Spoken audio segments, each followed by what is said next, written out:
Welcome, gamers, to this week's episode of Last Call Gaming. We're on episode number 178. Today is October 5th. My name is Craig Perales, and joining me is Mandra Montemayor. You know, I'm an episode behind. I forgot that I used a different notebook last time, so I went and looked at mine. I'm like, all right, cool. Nice, confident 177. Didn't bother looking it up on the YouTube or nothing. I was so confident until you spoke right now. Well, I do, so apologies, guys. We've been kind of trying out some other stuff where we do a show, and then we throw up like a review or something. And then so I've kind of been liking that. I don't know if we'll stick to that formula. So if you guys check the last one, we did a couple of reviews. I did the Final Fantasy 16. Andrew and I did the MK. So I don't know, how do you like it? Do you want to keep it going week to week and just add it on top? Or, because we've kind of been spreading out to where if we can't do a show, at least we have something in the pipeline. Yeah, I mean, we're just trying to keep something there specifically. So definitely let us know what you like more. But I think we'll just take it as it goes. I mean, if we're busy, we're busy. Nice. So over this past weekend, though, Andrew, Geno, Dennis, Dante, me, Sherry, and Bob, we all went to Kingman, which is a place that's about 50 minutes away from us, to go to their first annual Comic-Con, which I think they called Comic-Con or something like that. I thought it was King Kong. King Kong. And then they had King Kong, like a big monkey on the... Right, so... Gorilla, which was pretty cool, but compared to other, big outlets, it's a very small, contained thing. There actually was quite a bit of cool things. I got this shirt there, very nice material. Everyone was kind of haggling. I ended up buying Quake 2 on N64, and I bought Gauntlet. It's not Legends, Infinity or something like that on N64. Geno bought a few comics. I know you bought a few shirts. So overall, if it is something that's in our area that's close enough, that's annual, I wouldn't mind doing that, here and there. And there was actually a lot of people cosplaying there, and some like high-end cosplay that I did not expect Iron Man, to see. yeah, there was a guy in an Iron Man suit that 3D printed everything that was on his outfit. I'm like, that's dedication and expensive. I was talking more about like when we first got there. There was the chick in the wheelchair that was like steampunk and had a lantern on her chair, but the girl pushing her looked like a steampunk like robot like person, and even had like rivets like on her face, and cool. Like had like metal hair. You didn't see her in there? Dude, I was just kind of more into the games and comics and... Oh, I was looking at people's costumes. There was a lot of like really high, like you could tell she really took her time like doing everything, and her face was like steel brushed like gold like metal and stuff like that. So she was... It's not like almost like something I would think would be out of like BioShock or something like that. I think you would have liked that one a lot. But She looked super cool. Whoever you are, that was an amazing costume, and I hope you won. Yeah, so it was pretty cool, and I'm sure if there is one next year, we will go back to that. But that is what we just were up to this weekend. So guys, if you're joining us today on the YouTube channel, make sure you guys like, comment, subscribe, share, hit the notification bell. If you guys are interested in following us on any of our social media, our Linktree link is in the description. And if you guys are listening to the audio-only version of this podcast, find it on the podcast platform of your choice. So before we dive into our main stories, we like to do what are you up to? So obviously we just did the Comic-Con, King Kong. But other than that, what have you been playing, Andrew? What have you been watching? Anything new with you? I've been watching a little something, but I mean, we'll get into that. Something? Other than that, I've been more like kind of playing things, just kind of, because right now it's about to get like a little busy. I did finish up Mortal Kombat 1, so I did the invasions, and I did all the achievements that I wanted to do as far as I'm going to take that game. Did you want to install it? No. Okay, not yet? I think I'll wait, because if they do DLC like they did last time, down the road, well, I mean, that was pretty far down the road. Maybe if they do like another invasion, because when you do the invasions, did you finish the invasions? I did a couple of them, yeah. So once you finish it, it's like a whole like another like little story, and you're getting, I guess like more out of it. So I liked it. I'm like, okay, like if you did this season by season, maybe I could see myself popping back in there and just doing it to kind of see what it is. Nice. So I still have it on there for now. And like Craig said, we did do a spoiler cast, so if that's something you guys are interested in, definitely go check that out. As far as anything else for new things, I've been playing Party Animals. That game just dropped. I forget what the game was that they made before, but it plays all a little bit the same.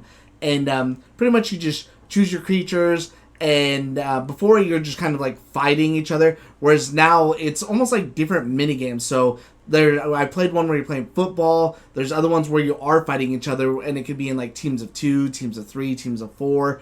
One of my favorite ones is you're all on top of a submarine, and weapons like randomly drop, and your people move around like goobers, almost like Octodad. So it's kind of like weird controls, but that's what's fun about it. And so you might accidentally end up like hitting your own teammate. There's like a taser gun, so you can like taser people and stuff. So as you're going though, you're trying to knock everybody off to be the last person to survive, and they can fall in the water. But you can swim back up and get back on as long as you still have enough stamina and the The current's not too fast at that point, but then the submarine slowly starts to sink underwater. So then you're all climbing up to the high ground of like that, the high part of like a submarine. Right. So now instead of fighting on the thing, you're fighting on the side of the sub, like trying to hit the person next to you. And then you take it up top even further to where now you're fighting on this like the top little part of the submarine.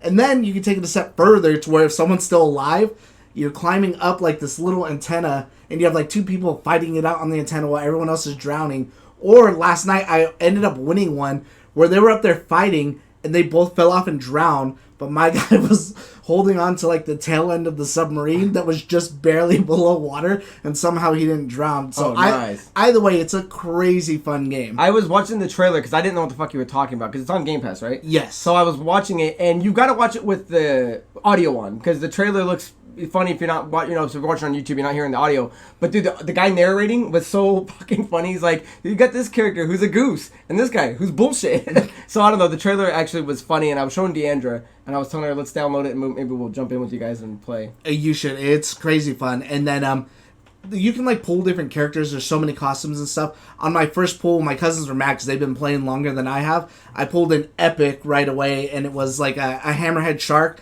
that has like a crown and like Atlantean armor and stuff like that. But there's a lot of really cool outfits in there. There's like a duck that's dressed like Darth Vader that you can use and stuff. There's a lot of really cool ones. Are they free unlockables, or can you is it microtransaction? You can pay for it, but a lot of the stuff you can get for free. And it's almost like how Fall Guys is. Like you get points and like little things, and you can either buy like what's called a random egg, and it comes out of like a coin slot thingy. Like a gumball machine, or they'll have the like a breakdown of stuff like how Fall Guys is, except for there is a battle pass where you can do that, or just by playing. So it's almost like Fall Guys, except for I haven't seen anything specifically where it's just only like the money, because you get like these dog biscuits, or they're like treats, and I've seen stuff you can buy with that too. Excellent. And then as far as anything else, I've been playing the new season of Call of Duty, and it's the final season for Modern Warfare 2. I don't know if they're going to rebrand for Modern Warfare 3 or Warzone and lead it from Season 6 to 7, or just start back over at Season 1. But either way, what's really cool about this one that's different is this one is heavily integrated with Spawn, the comic. And I don't know how much you've seen it. I've seen a picture on Twitter of that Spawn's in it, but I haven't seen any gameplay or anything like that. So normally you have to buy costumes, like the Shredder, Lara Croft is in there now, Tomb Raider.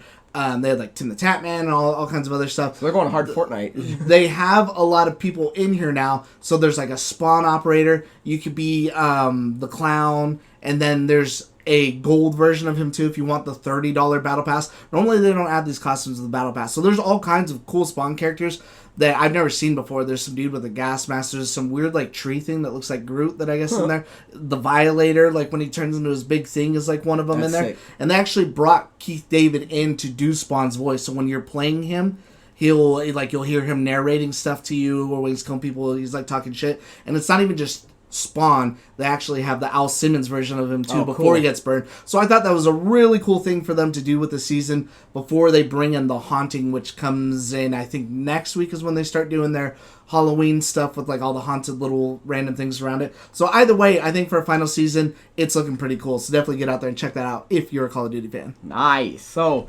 as far as what I've been up to watching wise, I was gonna try to start watching just scary movies this whole month, and I remember everyone was saying like how this movie Cocaine Bear that came out in 2023, I watched it on Amazon, based on real events, was supposed to be this funny, outrageous movie. Dude, I don't know if I'm just the wrong guy to watch it. This movie sucked.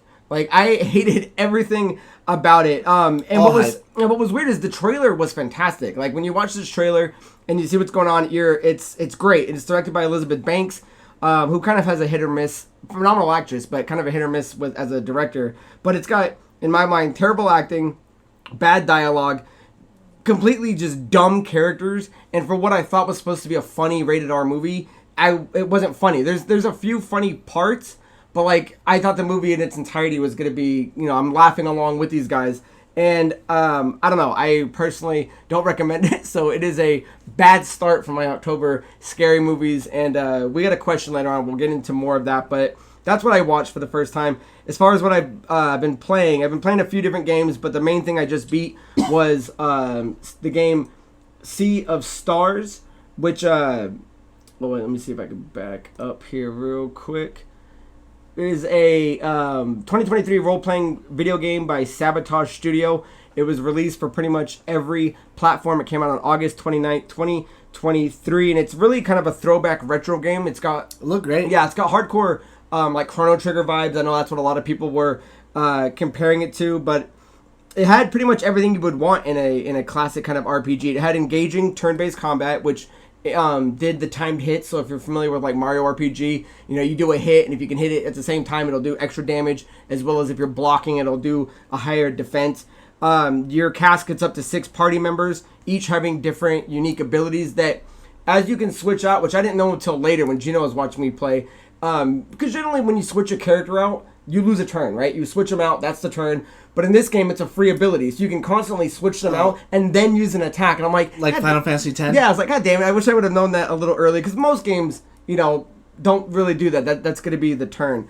The graphics are phenomenal. I think that's what a lot of people were looking at when they saw this trailer. They're like, man, this looks bright. It looks colorful. The music, you know, I would play it with a podcast on here and there, but generally, during any boss fight, I would stop it because I want to hear the battle music. That was great. It's got a ton of bosses, as well as hidden bosses that you can do before you go fight the main boss to do a couple of side checks. There's an alternate ending. There's ultimate weapons. It's got an awesome storyline, you know, cryable moments. I would compare it to something along the lines of Final Fantasy VII. There's moments in that, but some of the hiccups that I know people were complaining about is that it's not really a game where you would go and grind out to level up. It's always just kind of, here you are, you should be about the same level. So some people like that, some people don't. You know, the option to go out and grind. There's no journal, and I was talking to Geno, and he didn't really, I don't think, care that there wasn't a journal, but there'd be times where I'm like, okay, I missed what this person said. Like, what am I supposed to go do? What am I supposed to go see? And you either got to, like, I had to look it up sometimes. I'm like, wait, where was I? What did this guy just do? So I didn't really like that. I think that's an easy thing you can incorporate into an RPG like this. And then what I didn't realize it was going to be, it's a little puzzle heavy, where I didn't realize there was going to be this much, you know, problem solving, puzzle solving in this game, which didn't really throw me off because none of them were terribly hard. But in the trailer, it didn't really show that it was going to be, you know, I would have even guessed. Yeah, puzzle solving and all these different things. But overall, fantastic game. It'll probably be nominated for RPG of the year, but I don't think it would win. I think something like Baldur's Gate's going to smash it. But that's what I've been watching, and that's what I've been playing. And if you guys have been playing any of this and watching that, let us know your comments down below on what you think about that. And let us know what you've been watching and playing. So with that down and out of the way, guys, let's move into our main topic, and that is a kind of a spoiler light review on Castlevania Nocturne, which is out now, and it's absolutely amazing. And if you guys aren't familiar with it, let me catch you up. Castlevania Nocturne is an American adult animated dark fantasy action streaming television series credited and written by Clive Bradley and led by producer Kevin Cold for Netflix. A standalone sequel to Castlevania animated series, it is based on the video game series of the same name by Konami and adapted from the 1993 entry Castlevania Rondo of Blood and its sequel Symphony of the Night.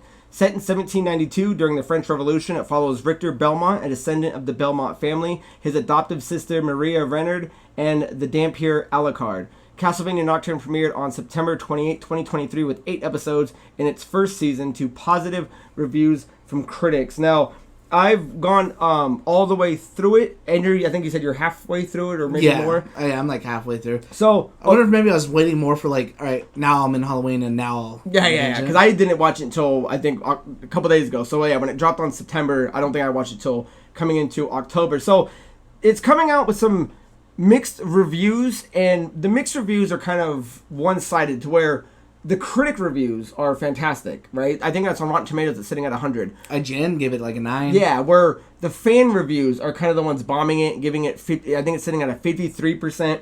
So I kind of wanted to read what some of the negative was with it, following along with some of the positive, and kind of get your thoughts on what you think, if some of these guys are right or if it's just a lot of hate. So I'll start with the negative, which comes from an article from Forbes. And I'm jumping in through the article, so if you want to read the whole thing, it'll be in the notes, the link down below. And it says, I was perplexed by the 52 audience score, literally half of 100% and rotten as it were. I wondered what was going on here, and it's another one of these. Have watched nearly all of the series now. I cannot agree with the bad writing, bad characters, complaints at all that you will see in the user reviews, but instead, a lot of focus is put on what else? Its prevalence of black characters and other characters of color, altering a few origin stories to make that work. There's a thorough line of oppression and the horrors of slavery in the pilot, and outside of that, a focus on gay characters as well. Multiple reviews call the franchise ruined and are upset. Freed slave Annette, who's one of the main people in this, has the most screen time. My favorite is multiple reviews that call it Wokovania, the most contorted inclusion of the word woke I've ever seen. The show constantly beats you over the head with current day talking points, another review says, and it goes on a little further. But before I go into the good stuff, which I think heavily outshines any of this, we don't ever like getting political and things like that. We never want to shy. There's a difference between someone that's racist and homophobic, but I can see a slight thing in someone's conversation of going, are you adding too many? Because I don't know if these characters are brand new. I don't know if they're switching storylines that are from the games. I don't know how heavy prevalence that is from the original storyline. But there's nothing in this that I would say takes away at all from how awesome this is. So if these people are coming into this problem of going, oh, they're talking about slavery and she has more screen time. Okay, the show's so awesome and she was an awesome character. That there's a focus on gay characters as well. Well, welcome to 2023, where every other show, we got to include everybody. So I get where people could be a little irritated that it's changing things, but I'm like, this is a game. This wasn't another movie that they've changed where there's already an origin story. These are games that are being adapted into a show. So as far as the negatives go, is that something that even makes sense to you? I don't think so either. I don't think so. I completely don't agree with that because it's critical for that time period. People were like that in France. Like, do people go back and watch Spartacus and be like, there's too much gay stuff in this? Like, there's too much dick. There's too much this. Guys are over here raping each other, whatever. It's like, no, like that is that time period. And I noticed that too. I'm like, okay, like, you know what? There is, because in the first one you only get like Alucard is like bi, right? Because he's with the dude and the chick at the same time, and even though he is like a little more feminine as a Dampier or whatever. So when watching this, I'm like, okay, like that's perfectly fine because this is from every other version I've seen of like people doing stuff in France and whatever that time period. That I even wrote that in my notes here is that I really like that the old one or the first one is more like good versus evil, and then it's also a sense of perspective. Like, is Dracula really wrong? Like to be doing this to the human race because they've already proven that they're pieces of shit by burning his wife and the things that the church is doing. So good and evil is a matter of perspective. And in my notes I put in here classism, addressing that, especially for how that is in that time period, and racism. And I like that they're delving into it and it's now not just good and evil. It's, there's all these other like meta layers to it. There's a hierarchy of the political rank, which again, for that time period. And even if you didn't like it, I don't think any of it was egregious. I mean, I don't think any of it was overbearing. And even still, a lot of that stuff is kind of hinted at. Like one of the characters at one point like turns and looks at the guy, and then the chick, and that's like, he'll be here when I get back. It's not like he straight was like, I can't leave you because my boyfriend's going to be unhappy about it. So I don't know what the hell those people are talking about. Like, if you can't handle that in a show where a lot of it's like hinted at vaguely, and I don't know who, a lot of these characters too have had barely any depth to them unless you're looking at like fan fiction or something like that who cares if you're changing something, because a lot of even the most popular Castlevania game, Symphony of the Night, Alucard has 15 lines of dialogue in that game, so I don't know if you could address his sexuality in there that I'd be so offended if you change something up. Like, who cares? So moving on to some positive stuff. I think it was fair to note it out because it was getting excellent score critic-wise, but getting bad... I didn't even know that. Yeah, getting bad reviews from fans, and it's just, if that's going to be the case, then it's like... Again, it wasn't egregious. I mean, if you don't like it, you don't like something. That's everyone's different. But it's like none of it was overbearing. None of it made me not want to watch it. I mean, so I don't know what anybody was particularly upset about it to go and talk shit about a show that's awesome through and through. It's almost like when that Last of Us 2 did like the one episode about Bill, and everyone's like, whichever one. I can't finish watching this show now because it's so gay and woke. I'm like, dude, it was one episode, and like, who cares? I just like that they called it Wokovania. Yeah. So I thought I'd die. So coming on from a more positive review that I think the majority would agree with comes from The Verge, and it says, Netflix's first Castlevania animated series excelled by balancing its quiet, beautifully performed moments of human drama with explosive and artful action, set pieces dazzling enough to evoke the feeling of playing Konami's classic side-scroller for the first time. Despite the first show's strengths, its regular issues with pacing and effectively cultivating characters from season to season made the idea of Netflix keeping the vampiric daddy issues ball rolling with Castlevania Nocturne, a new spin-off series from executive producer Clive Bradley and co-directors Sam Dietz and Adam Dietz, a dubious one. Nocturne both looks and feels a lot like its predecessor in terms of its focus on a tortured scion waging war against the Machiavellian, blood-sucking ghouls who fancy themselves undead gods who walk among mortal livestock. But while Nocturne could have easily settled and coasted on classic Castlevania vibes, the new show steps its game up considerably by using the franchise's iconic lore to challenge your understanding of what it truly means to fight for freedom, equality, and fraternity. So again, there's a lot more in there that raves about it, but I like that it points out that this show could have just piggybacked off the first one, but again, it moved on. It took what it did, adapted, learned from it, and made it just as good, if not better. Obviously, the first one has 3 seasons, so it's kind of hard if you're going to go pound for pound.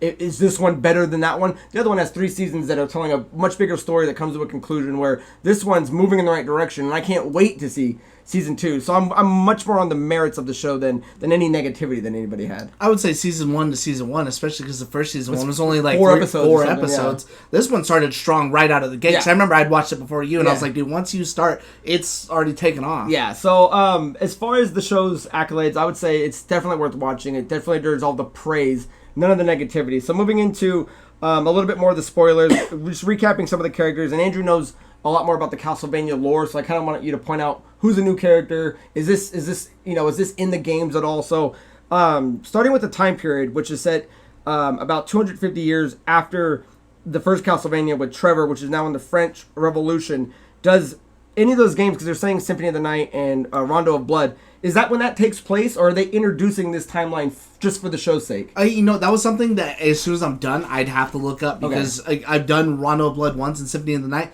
but again, they don't really reference any of that stuff, right? You see it once in a crawl at the beginning of the game. But Richter is the ancestor of Trevor, though, yeah, right? Okay. Yeah, Richter is the ancestor, and then Maria is like his stepsister as far as that goes. A lot of these other characters are like new right off the bat, or even still that Allrock's character I told you about. You see him once so far that I've ever seen him in Symphony of the Night, and he's doesn't say a word, doesn't do anything. You go to hit him, you beat him as his little vampire guy, and then he turns into this big green ghoul that shoots stuff at you, and that's it. And now he's like a whole person fleshed out. Yeah, we'll dive into him when we get into some of the characters. So moving into the timeline-wise, I want to know if that was accurate. Yeah, so moving into a few of the characters, and we'll go through them fairly quickly. So obviously the protagonist is going to be Richter, who in the very beginning, first episode, watches his mom die from Orlocks, who starts out using magic, which it seems now once the end of Castlevania where Trevor and Sypha, it seems that now magic's embedded into more the prevalent Belmont bloodline, which I thought was pretty cool, but seeing the trauma, loses his magic. Do you see a big difference between him and Trevor? Because I both found them both jokey as well as cocky. I didn't really see too big of a difference in terms of the character outside of, I guess, the voice, but because I saw the very same traits, where when you look at a guy like Juice, who you meet later as a Belmont, he was completely rugged, hard, no time for laughs, where, I don't know, I kind of got the same vibe from him, or do you see something completely different? I think they're a little bit similar in that way, but you can also tell that he's, like, very unexperienced and very, like, unsure of himself, and, like, kind of, like, he's trying to be tough, but you can tell that he's scared of the situation. Yeah, he's definitely accurate, though, with his weapons, but yeah, he's not... He's like, in the beginning, he's like, I've killed, a few vampires once every few months. He's like, tonight I killed 3. So it's like, he's not beating the shit out of him like how Trevor was probably going on a daily basis. Yeah, like he wasn't, well, again, because he started as a kid, who knows where his training took him, because versus being raised when that was your livelihood, not just one person teaching you how to do something. Right, so I like him. I like Richter as a cool character. I think Richter's majority people's favorite Belmont, right? He's probably the most popular. Because Symphony of the Night is the most popular. Right. But yeah, no, Richter's great. So moving into Maria and Tara, right? That's the mom and the adoptive sister. Mm-hmm. Both heavy magic users, where Tara is kind of like the Sypha, using the ice and fire, where Maria is showing that she can summon creatures like a tiger, a bird, a turtle, that kind of she can ask them to help in battle. Is that... I thought they were lovers in the game. Have they always been brother and sister?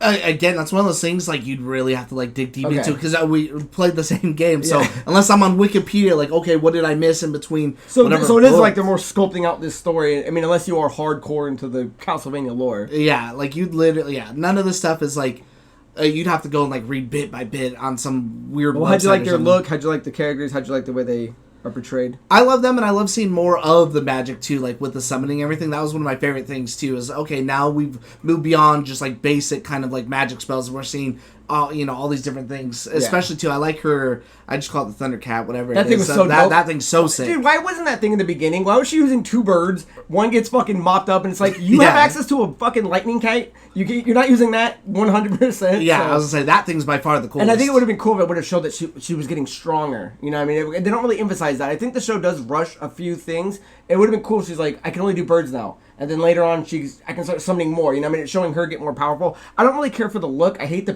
pink Princess Peach looking dress. Oh, her I wish outfit? it was a tighter outfit, like something that looks more fluid. I didn't really care for the look, but I like her as a character. I just take it as I when I was looking at it too, I'm like that outfit's hideous, but I'm like whatever. It's like French Right. Revolution. So moving into one of the other characters, Orlox, who is the All rocks.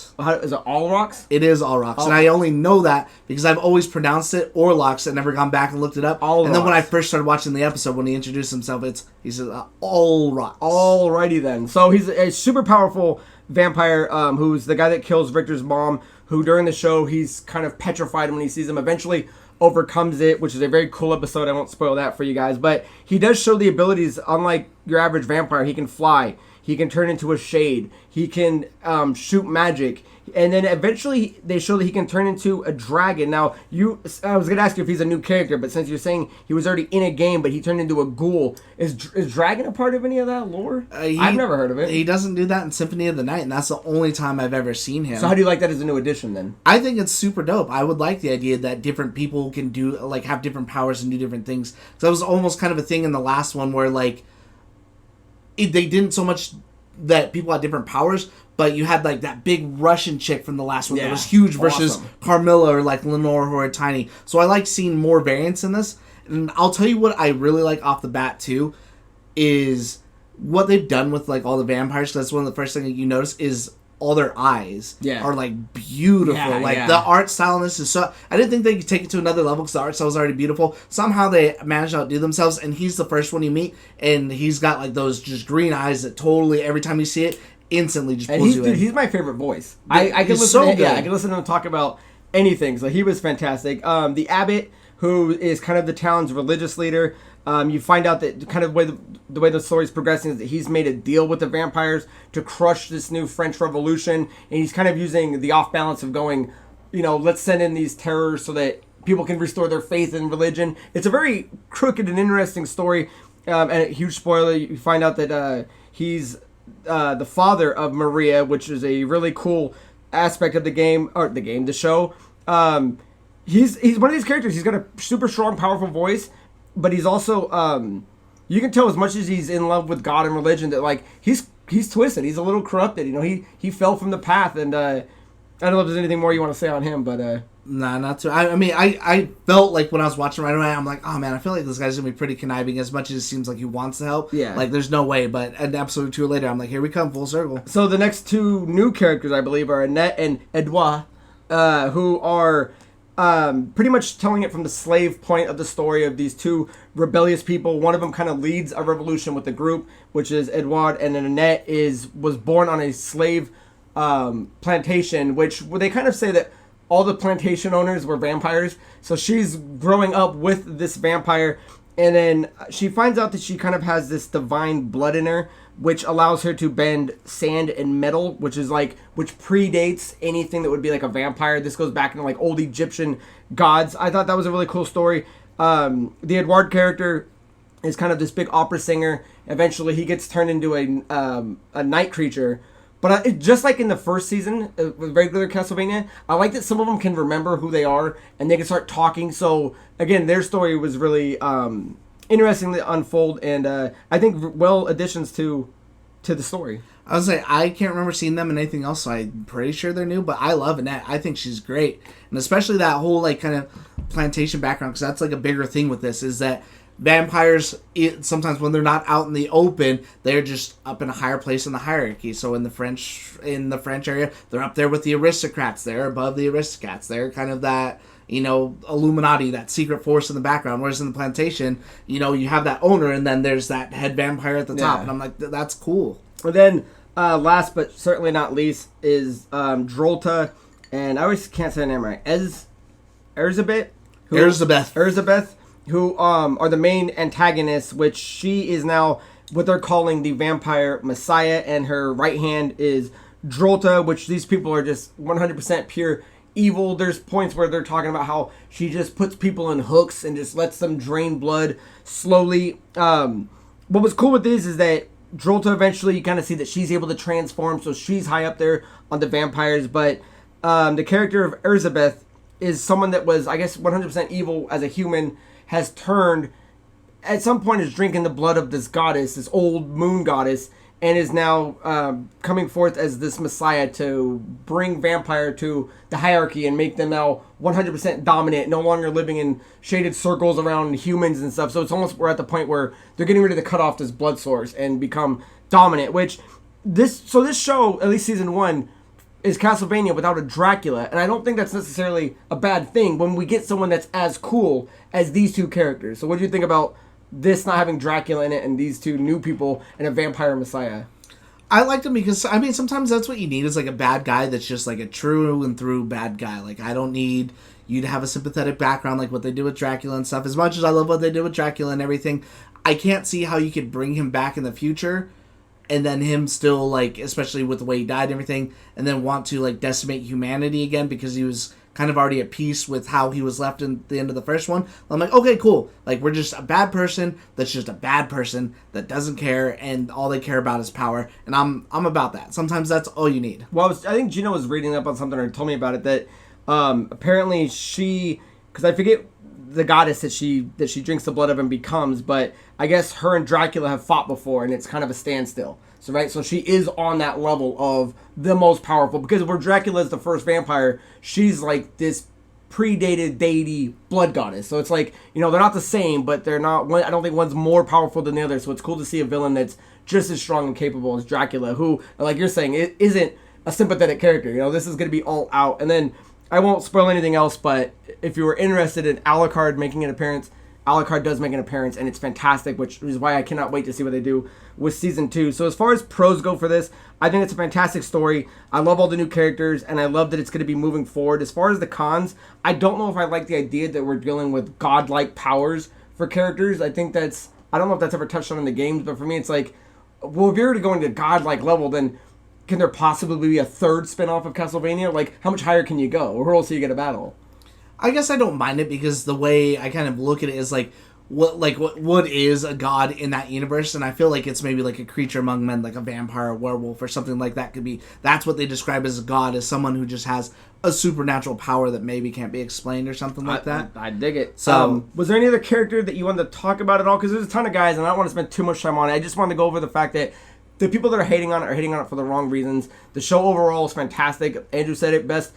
I think it's better than the first season of Castlevania. I mean, it's only moving in the trajectory of good. And I love all the new characters, love all the voices. So unless there's anyone else you want to talk about, we good? No, I think it's so good so far. I need to get in there and binge it and finish it, but so far I'm absolutely loving it. It's so good. Yeah, it's fantastic. So definitely a good show for Netflix. So moving into our second story, a lot of news has come out with Call of Duty Modern Warfare 3 within the last few days. There's big trailers of the multiplayer. The beta is something you can access soon, and then there's a zombie mode. So I don't really play too much Call of Duty, so I'm going to let Andrew talk about as much or as little as he wants of it in any order he wants to. So Call of Duty, take it away. So I'll just start by saying today is the big Call of Duty Next event, and essentially what they do is they fly out a bunch of influencers and other big outlets and stuff like that, and they let you play the game open. This time they did it different, though. There's people playing the new zombie mode, the new Warzone map, and the new multiplayer. So I'm kind of going to break down a few different things here because there's so much out there. So I'm just going to say get out there and watch it for yourself. Go check out an influencer or someone else who's got a lot more, because it would take forever to break down all the little changes. We're not just a strict Call of Duty channel. But as far as anything else goes, there is a beta coming up that starts tomorrow on PlayStation 4. If you've pre-ordered it, it's on the 6th and the 7th.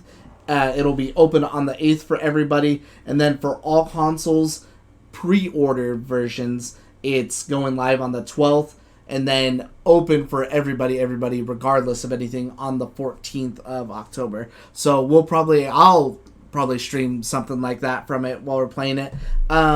There is a few different versions you can pre-order too. I just want to throw it out there. They are doing the same thing they did last year, where if you do the $100 version, you get the campaign a week early. We'll probably end up doing that because get that nice and out of the way, and then can only focus on multiplayer.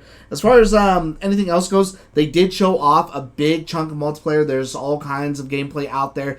They've already talked about how there's going to be 16 maps at launch, and a lot of these are the classic maps from Modern Warfare 2, Modern Warfare 3. So hopefully, as far as I've seen, everything looks beautiful. It looks great. I would imagine so, because they didn't have to build these maps from the ground up. You have you have everything from your outside forest. I'm trying to think of the name now, and it lost me. I had it written down earlier, but I wrote it on a sticky note, not on this. But either way, it's all just the iconic maps. They made big changes to movement, big changes to how some of the guns work. Again, go check that out, because all this is going to come into the next thing, where they've shown off the new Warzone map, and that's called Uzbekistan, and it's a big map. I think it actually looks really, really good. It looks a lot better than what we have now, and I think that it's kind of being a weird shift where this might be their primary concern. So they have their multiplayer. They know there's nothing else that competes with that.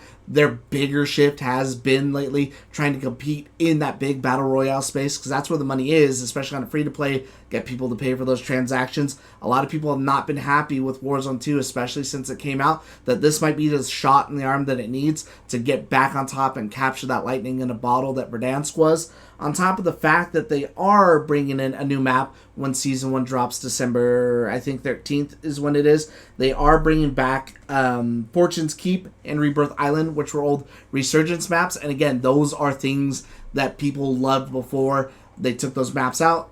The newer Resurgence maps are okay, but these are the ones that people love and die by. So it almost kind of does seem like they're making the changes for their audience and maybe listening more to what we want than whatever the hell it is that we've got in the past year. The other big thing that I'm not really too into, but it does take place on the same map, Uzbekistan, is the new version of zombies for this. Now, it is PvE, not PvP, and it looks like it's going to be replacing DMZ. So it's going to be on a big map.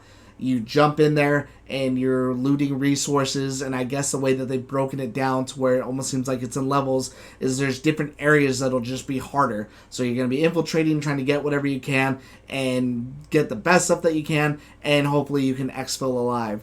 I don't know that that's going to be for me, because I'm not even a big DMZ player. I know some people love that. From what I know, this is going to be replacing that, and it's not really for me. I haven't played zombies in a while. I'm more the classic mode. I might try this out, but either way, from what we've seen today, I'm really excited about the future, and I'm super hopeful that it's going to be a lot better than what we've had the past year, because you've heard me talk about it on the show before. We've even done a video on it before where I'm like, it's okay, it's not terrible, it's better than Caldera, it's just nothing near what Verdansk was, and hopefully this will get, COD back on track. Wasn't Zombies always on Black Ops? Is this the first time it's on a Modern Warfare? Or has that slowly been on now every platform? I don't think Modern Warfare had one, but they had like Infinity Warfare that I think had like a zombies mode too. And traditionally they were like round-based zombies, and then they started doing something different later on, and I didn't really get into that because I've always been the traditional round-based, and so I kind of fell off on that. And I wish what they would do,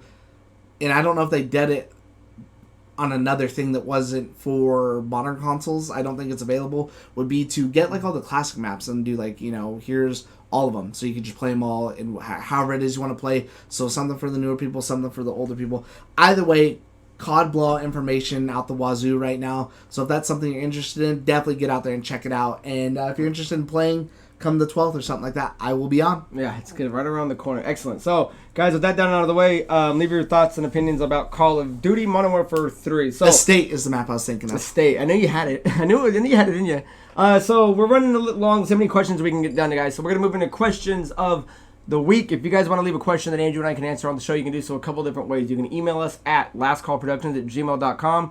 You can leave it in a YouTube comment down below any of the episodes. We can find it there. Or you can find me at Craig Perales on any of the social medias, and I can grab it there. And the first question comes from Chris Trejo, who writes, with the success of Castlevania and Cyberpunk Edge Runners, is it fair to say that Netflix is becoming a powerhouse for Western anime? So yeah, I love the question. I want to make sure we added it in while we were talking about Castlevania, because Netflix is killing it right now, and not only with adapted video game IP, but like an original manga like Baki and Baki Hanma is another anime that is fantastic. And when we look at the adaptations of video games, they did start off a little slow. There was things like Dota and Dragon Age and Dragon's Dogma, which were good, but I wouldn't put it on the level of that Resident Evil that wasn't. It was a little slow too. Yeah, but you can see that they're learning from what they've done, and they're finally hitting a nice stride where we've got the two Castlevanias, and if you look at the two together, the timeline that they've been out for 6 years, they've been able to put out 4 seasons. So not only are they putting out it quickly, they're putting out quality. So Castlevania is easily one of the best ones. Resident Evil, I mean, there's a few different shows and movies out there, but easily Cyberpunk was one that I think blew everyone's mind. I love it. And then another one that a lot of people forget is Tekken. I had a lot of fun watching the Tekken anime. Good. So with that being said, there's a few they just released in the last week or so. I think it was during the TGS. The TGS show. So there's 3 new big ones that they're showing, which is going to be the new Tomb Raider. They're doing an Onimusha, and they're doing Devil May Cry. Now, Tomb Raider and Devil May Cry are real short. There's not really too much to look at. Onimusha is like a full 3-minute trailer that looks gorgeous. I love the art style. It's all in Japanese when you're watching the trailer. If Netflix can stay on par for the way they're doing Castlevania and the way they're doing Cyberpunk and Tekken, then I'm confident that Tomb Raider, Onimusha, and Devil May Cry, even if they're they don't even have to be as good as those. Even if they're a 7, I was thinking a 7 out of those, I would say that's a complete win. Now it's interesting that these many video games are going to Netflix because obviously Hulu, Amazon, all these other places you can watch it. But I really like that Netflix is going to be the house of good quality Western anime. And when I look at all 3 of those trailers, for even as short as some of them are, they all have different art style too. So which I really enjoyed that. So. And I was telling you, there's also the Ni no Kuni on Netflix that I want to check out. So it seems like they're really diving hard into video game anime, not just cartoons. Like making a cartoon out of Devil May Cry, leaning into the Western anime vibe. So how do you like where Netflix is going with it? I mean, I'm excited for it as well as they've done their other stuff. If any of these, like I said, they don't have to be a 9. I was thinking when I saw it, I'm like, as long as this is like a 7, I'm sure it'll be great. Yeah, the Tomb Raider one actually looks pretty cool. The Devil May Cry one, you get a 2-second look, but I really think the Onimusha one's gonna stand out. And I think that's what I'm most excited for. Yeah, I'm just trying to think of what else could be coming down the pipeline, because you got things like Capcom, Konami, and all these other people diving in. So it's like it really seems like anything's kind of open. Horizon would be who but you don't know who Sony's going to go with. My big thing is I wonder how long before Nintendo decides to jump in, seeing how well a lot of these other ones are doing. But hey, well, we've got tons of IP. We could easily put out like a Metroid or something like that. Yeah, oh, that'd be kind of cool. So thank you for the question, and leave your thoughts down below. The second question comes from Jesse Hike, and they write, with October now upon us, is there any particular games or movies you plan on watching this month? Any good tradition? So yeah, like I said earlier, every movie I'm going to try to watch outside of big ones. I want to try to do something, horror or Halloween. Bad start, but I would say movies that I have to make sure that I watch every time in October is Monster Squad and Casper. Those are 2 movies that I generally try to watch every October. As far as a game goes, I think this will be the month where I finally put Resident Evil 4 to bed. Nice. It just makes sense to try to play it there. But I don't know, is there anything that you traditionally do and watch every year? I mix it up every year. Last year I think I did the full 30 days of like Halloween, and I'd done that before. Usually every year what I do watch always though is I always at least watch a few episodes of Goosebumps because I love Goosebumps. I always watch some sort of gory, crazy movie or something I haven't seen before. And then I always watch, and it's on YouTube. You should definitely check it out because it's really good. It's called American Nightmares in Red, White, and Blue. And it is a documentary on the history of horror movies. And it starts from like the very old ones, and it breaks it down, and it has all kinds of famous people on there like John Carpenter and all them. So from the origins of horror movies and kind of where they first started into like creating the monsters, then into whatever different versions of horror, into like the torture porn horror with like the Saw and stuff like that. So it literally goes like decade by decade with horror movies and maybe why they were, and it's really interesting to see. And I love watching some of those 60s and 70s ones, especially too because like people are so afraid of like the Cold War and stuff like that. So you have all these like weird mutant like radiation movies and monsters and stuff like that. I watch that every year and it's so good. Excellent. So leave us down below what you plan on watching this. Oh, and I do want to point out, and I'm going to hope to goodness we do it, is our top 5 episode of our favorite Halloween movies that should be coming before Halloween. So keep an eye out for that. And the final question, guys, comes from Karen S. And they write, I just saw that Sony is launching a Sony Movie Pass on PS5. Also, as a PS Plus member, you get access to it and over 100 movies. Is this Sony finally adding something great to the service? Some say is now overpriced. So when I first read it, it did seem really cool because Cien actually sent it to me first. So this was what I was checking out. It says Sony Movie Pass is actually live today on PS5. Sony Pictures Core, which is the app you're going to be looking for on PS5, is Sony's app for their catalog of movies, etc.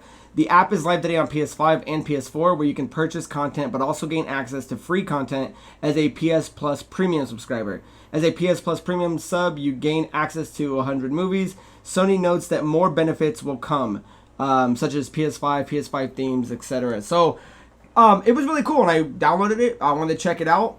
I'll say this. Don't let the 100 movies fool you, because it's not top shelf movies. Now, I'm not saying they're all bad. Me and Andrew were just looking at it. There's good movies on there that I like. Felons on there. Anaconda's on there. Yeah, a lot of the Final Fantasies are on there.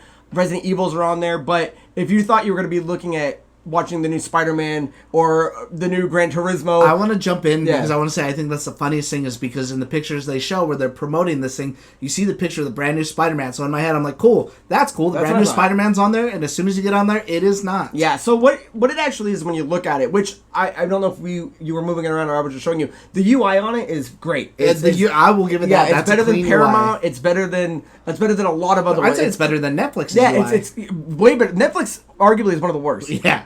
It's clean, it's fluid. On the left, it'll have what's featured. So think of it like Amazon and Apple. This is now a hub where you can rent or buy movies to add to your library. So instead of now going to Apple and looking for Spider-Man, you can now do it directly from the Sony app, which also lets them license it to other places. So the movie is going to be making money on multiple platforms. Just now Sony has its own thing to do that.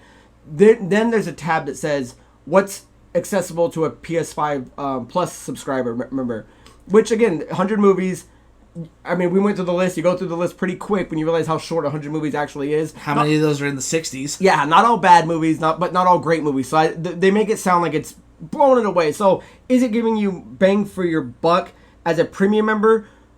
Sure, if you're a gamer that likes to watch movies, because if you're not, then it's pretty useless. And if you do, then you've got to like the small catalog of movies that they offer you. But one of the things I did see, and I don't know if I showed you, on the bottom they have I think they call it like a bonus featurettes or something like that. So for free to access, it gives you a bunch of behind the scenes things of like gag reels and the making ofs and things like that, which are accessible to a PS Plus member for free. So I think it's a really cool idea. I'm more kind of curious of what's going to be coming in the future, what they're going to start adding. Like, will Gran Turismo be a free movie in 90 days as a PS Plus member? You know what I mean? So once X amount of time goes by, will you eventually get those? Because I think without those, like, Tobey Maguire's Spider-Man should be on there, right? The Andrew Garfield Spider-Man should be on there, and they're not. Those are old movies. So if they don't start doing things like that, that's more of their higher brand catalog movies, then I don't know how good of a deal this is. But it's cool that they're doing something. I mean, I guess if they're going to raise the price on it, at least you're getting something. But again, that something's not for me. When the top first movie that jumps out on me on there is Anaconda, and that's only because I love a creature feature. Creature feature. That's what I was gonna ask you. What the fuck do you call the scary animal? Like Cocaine Bear would be a creature feature. Yeah, I call Cocaine Bear a creature feature. Sure, why not? That was driving me insane earlier, and I completely forgot to ask him. Like, I know Andrew would know it, so thank you. But yeah, I mean, when it's something like that on there, as far as a lot of those other movies go, I'm just like, no, I'm out. So yeah, check it out. Again, it's a free thing. You want to look for it. It's called Sony Pictures Core. It's got some good stuff on there, so you be the judge. But I mean, for me, it's got movies I'm definitely gonna watch. But you know, when you thought it was, especially when you're looking at the picture, they're showing Far From Home. You know, Spider-Man, or not Spider-Man, Far From Home, through the multiverse into the Spider-Verse as the picture, and it's like that's not on there. But I don't know. It's definitely a cool idea. So, guys, that is the end of episode 178. Join us next time for episode 179. And until then, guys, my name is Craig Perales. That is Mandrew Montemayor. Cheers. See ya.